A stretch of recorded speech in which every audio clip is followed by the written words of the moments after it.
Bueno, buenas tardes, mi nombre es Ángela Parra y hago parte del equipo organizador del TDU en el Comité de Equidad. Y hoy voy a estar dándoles una clase sobre tipos de emociones y cómo abordarlas.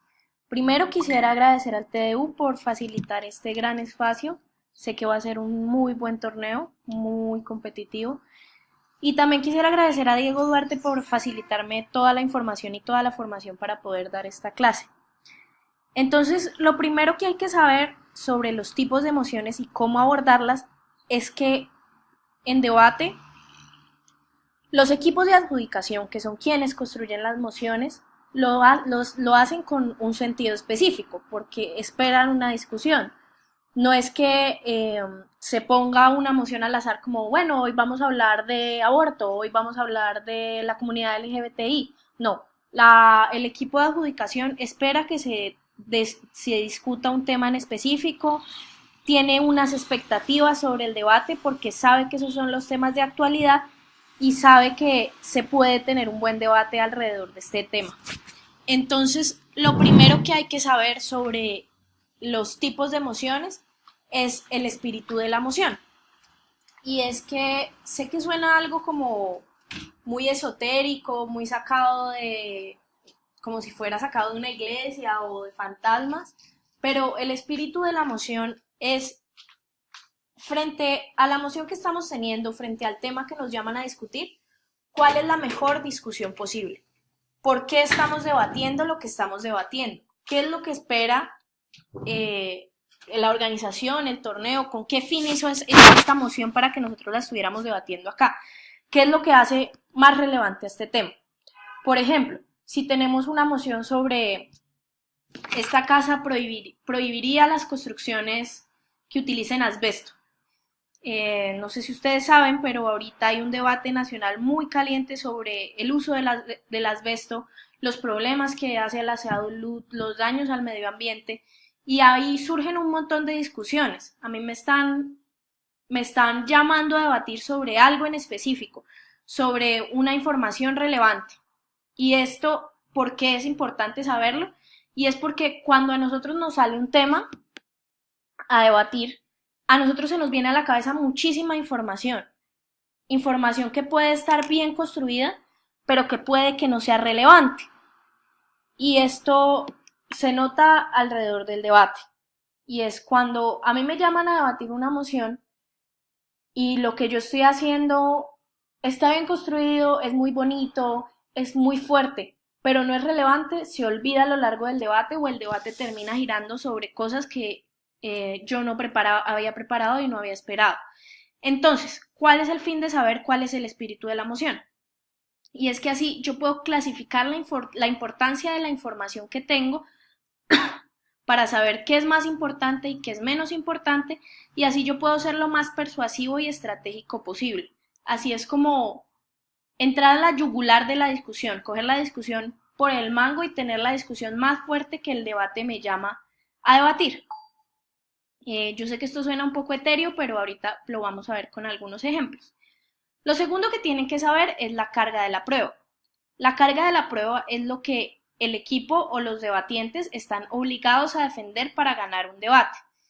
Y es cómo se identifica la carga de la prueba. Hay que leer la totalidad de la moción porque muchas veces uno la lee hasta la mitad y cree que eso es suficiente. No, hay que leer la totalidad de la moción y luego subdividir la moción en partes.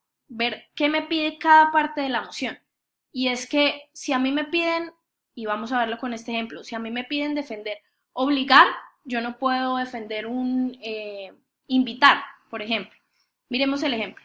Esta casa obligaría a las selecciones nacionales deportivas que estuvieran compuestas de un modo que representaran proporcionalmente la distribución sexual de su población. Por ejemplo, al conformar los equipos que compiten en el Mundial de la FIFA. Esta es una moción bastante larga y hay que mirarla en su totalidad y luego hay que mirarla por partes. Lo primero es que me dice que esta casa obligaría, es decir, uno como gobierno tiene que defender una medida que, así suene redundante, es obligatoria. No se va a pedir permiso, no se va a invitar, no se va a incitar, no se va a sancionar, no, se va a obligar ¿a qué? A que las selecciones nacionales deportivas, es decir, ese es el sujeto, y selecciones nacionales deportivas, también hay que entenderlo porque nacionales implica un orden importante en la cadena. Son equipos que representan al país, no equipos departamentales o de ciudades, no, equipos que representan al país. Entonces, esta casa obligaría a que los equipos que representan al país estuvieran compuestos de tal modo que representaran proporcionalmente la distribución sexual de su población. ¿Qué quiere decir esto? Aquí nos hablan de una representación proporcional entre hombres y mujeres, es decir, que si en Colombia, por ejemplo, somos 60% mujeres y 40% hombres, el equipo de fútbol, que son, no sé, 20 personas, 30 personas, debería estar compuesto de tal manera que reflejara ese 60 y ese 40%. Entonces, entendiendo, y nos dan también un ejemplo para entender qué son selecciones nacionales deportivas y es los equipos que cada país manda al Mundial de Fútbol de la FIFA. Esto es muy importante y es un paso que hay que hacer cuando uno recibe la moción, leerla toda y entenderla pasito a pasito. Porque si yo me paro como equipo y defiendo, esta casa invitaría a las selecciones nacionales deportivas a que bla, bla, bla, bla, bla, bla, me pueden decir, sí, lo que usted dijo es muy bonito, pero no está defendiendo lo que tenía que defender. Usted tenía que defender una obligación para las selecciones nacionales, no una invitación. Entonces ahí es cuando vemos que es muy importante entender la carga de la prueba y es lo que yo tengo que defender para poder ganar un debate. Esto se relaciona con el espíritu de la moción porque el espíritu de la moción es eso que nos guía hacia lo que tenemos que debatir. Es decir, si aquí me están hablando, por ejemplo, de una obligación, ¿cuál es el sentido de que sea una obligación y no una invitación? No que sea una carta que uno le pase a la Federación Nacional de Fútbol diciéndole como, oiga, usted debería incluir mujeres. No, ¿por qué es una obligación? ¿Por qué las selecciones nacionales deportivas? ¿Y por qué deberían estar compuestas del modo que nos plantea la moción? Ahora vamos a ver algo un poco diferente y es los tipos de mociones. Las mociones generalmente se pueden clasificar en mociones de tres tipos, o las tesis que uno defiende o se opone se pueden clasificar en tres tipos generales y varios tipos como subdivisiones de esos tipos. Entonces tenemos las mociones políticas, las mociones de hecho y las mociones de valor. Son tipos de tesis y ahorita vamos a ver en qué consisten, cómo se defienden, cuáles son las estrategias más pertinentes para abordar este tipo de mociones. Entonces, lo primero que tenemos son las mociones de hecho. Las mociones de hecho son aquellas tesis que buscan constatar la veracidad o existencia de algún asunto en específico. Buscan ver si algo es o no es, si es verdadero o es falso. Entonces, si miramos a la parte de abajo de la diapositiva, tenemos un ejemplo. Esta casa considera que el apoyo a los grupos LGBTI está aumentando en Colombia. Entonces, si ustedes ven, esta moción nos plantea un hecho en específico, el apoyo a los grupos LGBTI. ¿Y qué está pasando con este hecho? Según la moción, está aumentando en Colombia. Entonces, a mí me toca defenderlo, yo tengo que probar si este hecho está pasando o no en la realidad. ¿Y cuáles son los consejos para abordar este tipo de tesis? Lo primero es dejar unas definiciones y unos criterios claros. Por ejemplo, acá en esta moción hay que definir cómo se va a medir que el apoyo a los grupos LGBTI está aumentando a Colombia. Es decir, aquí tocaría definir qué es ese apoyo, cómo se manifiesta. Y lo segundo es que el segundo consejo es que hay que tener en cuenta criterios de temporalidad y proporcionalidad. Por ejemplo, esta moción nos habla del presente, de que en el presente está aumentando el apoyo a los grupos LGBTI en Colombia. Diferente a que la moción dijera, esta casa considera que el apoyo a los grupos LGBTI estuvo aumentando en Colombia en los últimos 20 años. Ahí yo tengo que comprobar una cosa totalmente distinta porque una me pone en un marco temporal y otra en otro. ¿Y a qué se refiere con la proporcionalidad? La proporcionalidad es evaluar el hecho que nos plantean defender. Entonces acá hay que mirar que el aumento está aumentando, que el apoyo a los grupos LGBTI está aumentando. Diferente sería a que la moción dijera el apoyo a los grupos LGBTI es completo en Colombia o todo el mundo apoya a los grupos LGBTI. Si ustedes ven, ahí lo que yo tendría que defender es algo mucho más radical, y no es que el apoyo está aumentando, sino que la mayoría de la población, por ejemplo, defiende a los grupos LGBTI. Entonces, ¿por qué hay que tener saber dónde está situado el hecho, a qué se refiere el hecho para poderlo defender?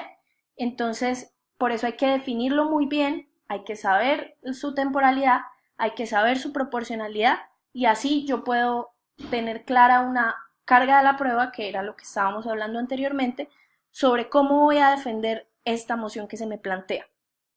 Entonces, si ustedes ven acá, después de definir lo que es el apoyo a los grupos LGBTI, después de saber que la moción está en presente, después de que me piden defender un aumento, yo puedo buscar con evidencia, que es lo que me piden las mociones de hecho, traer evidencia sobre un hecho concreto.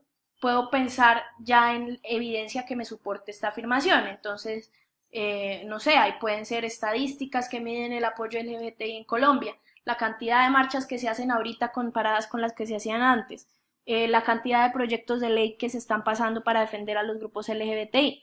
Entonces, si ustedes ven, si yo tengo clara la temporalidad de un suceso, me es mucho más fácil defenderlo en la realidad. Ahora lo siguiente son las mociones de valor, que es otro tipo de tesis que me pueden aparecer. Y es, las mociones de valor son aquellas que puede sonar redundante, pero involucran un criterio de valor de por medio. Entonces, son aquellas que buscan establecer si algo es bueno o malo, favorable o desfavorable, justo o injusto, moralmente aceptable o moralmente inaceptable. Tienen un criterio de valor de por medio. Estas pueden analizar la favorabilidad o la aceptabilidad o la justicia de algo que ocurrió en el presente o que ha ocurrido en el pasado. Por ejemplo, algo que haya ocurrido en el pasado que pueda tener un juicio moral, y es, por ejemplo, esta casa considera que los nazis fueron o no son culpables de lo ocurrido en la Segunda Guerra Mundial. Si ustedes ven, esa es una tesis de un hecho que ocurrió en el pasado, pero que ahora le vamos a dar un juicio de valor, es decir, entender si es bueno o malo, si es justo o injusto. Ya vamos a ver más ejemplos. Entonces, los ejemplos que nos plantea esta moción es: esta casa considera que tener hijos biológicos es inmoral. Si ven ahí, el criterio de valor es la moralidad de una acción, y en este caso la acción es tener hijos biológicos. El segundo ejemplo que vemos acá es: esta casa se arrepiente de la colonización española de Latinoamérica. Y esta no parecería una moción tan de valor porque no se ve tan claro el criterio de justicia o injusticia, pero sí nos pide valorar una acción, y es la colonización española en Latinoamérica, y dar razones de por qué nos arrepentimos de esta colonización, y esas razones atañen a un criterio de valor, y es decir, si fue favorable o desfavorable, si fue justa o injusta, si fue moral o inmoral. Entonces, ¿cuáles son los consejos puntuales para abordar este tipo de emociones? Lo primero es definir muy claramente el criterio de valor que se va a utilizar.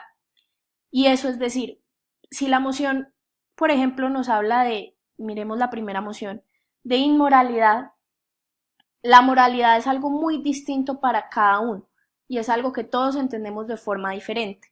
Entonces, lo que hay que hacer con este tipo de mociones es, si yo soy el primer ministro o el encargado de definir dentro del debate, definir de manera muy clara, muy balanceada, pero también muy explícita, qué se va a entender por moralidad, qué se va a entender por justicia, qué se va a entender por favorable o desfavorable. Eso es lo primero, porque eso ordena mucho la discusión, ordena mucho y encamina los argumentos. Por ejemplo, si uno dice que, no sé, por ejemplo, uno define justicia por que favorezca a la mayoría de la población y da un argumento de justicia o da un argumento encaminado a entender que la justicia es aquello que utiliza buenos medios para alcanzar buenos fines. Si ustedes ven, no concuerda la definición que dimos de justicia como favorecer a la mayoría de la población con el argumento de justicia es aquello que tiene buenos medios y buenos fines. Entonces, si uno tiene una buena definición, ordena muchísimo la discusión que se está teniendo para que